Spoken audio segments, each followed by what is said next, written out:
Assalamualaikum warahmatullahi wabarakatuh. Perkenalkan, nama saya Muhammad Ridwan Suryana, NPM 74 20 12 12 08, semester 2 non reguler. Di sini saya akan membahas mengenai hukum pidana, mata kuliah hukum pidana pertemuan ke-8 yang membahas mengenai sifat melawan hukum. Melawan hukum merupakan unsur objektif dari tindak pidana karena merupakan penilaian terhadap perbuatan dan bukan pada pelaku. Suatu perbuatan dikatakan melawan hukum apabila perbuatan tersebut masuk dalam rumusan delik sebagaimana dirumuskan dalam undang-undang. Perbuatan yang memenuhi rumusan dalam undang-undang tersebut tidak selalu bersifat melawan hukum, sebab mungkin ada hal yang dapat menghilangkan sifat melawan hukum perbuatan tersebut. Contohnya seperti regu tembak, hukuman mati. Regu tembak hukuman mati melakukan menghilangkan nyawa seseorang sesuai dengan pasal 338. Akan tetapi regu tembak dilindungi oleh Undang-Undang pasal 50 KUHP yang menyatakan seorang aparat tidak dapat ditindak pidana apabila karena perintah jabatan.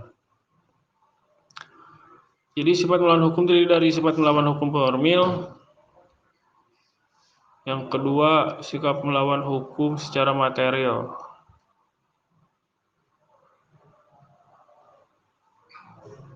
Melawan hukum secara formil yaitu perbuatan itu bersifat melawan hukum apabila dirumuskan sebuah tindak pidana dalam undang-undang dan diberikan sanksi. Sifat melawan hukum dapat dihapus apabila diatur berdasarkan undang-undang.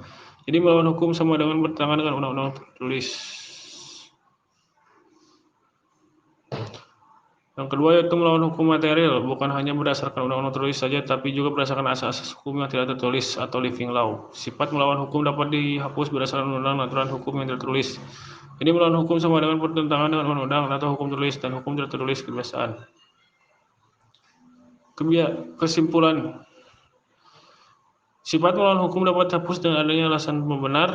Menurut sifat melawan hukum formil, alasan pembenar hanya dapat diambil berdasarkan undang-undang tertulis.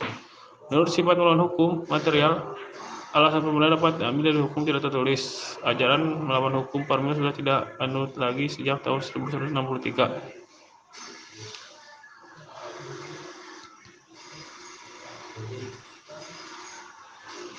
Sifat melawan hukum material dibagi menjadi 3. Yang pertama adalah fungsi negatif, mengakui kemungkinan adanya hal yang ada di luar undang-undang untuk menghapuskan sifat melawan hukumnya perbuatan yang memenuhi rumusan undang-undang. Yang kedua adalah fungsi positif, menganggap suatu perbuatan tetap sebagai tindak pidana walaupun tidak ternyata diancam dengan pidana undang-undang. Jadi mengakui adanya hukum tidak tertulis sebagai sumber hukum positif. Yang ketiga, sistem hukum pidana Indonesia menganut ajaran melawan hukum material dalam fungsi yang negatif dan seperti Dr. Aris.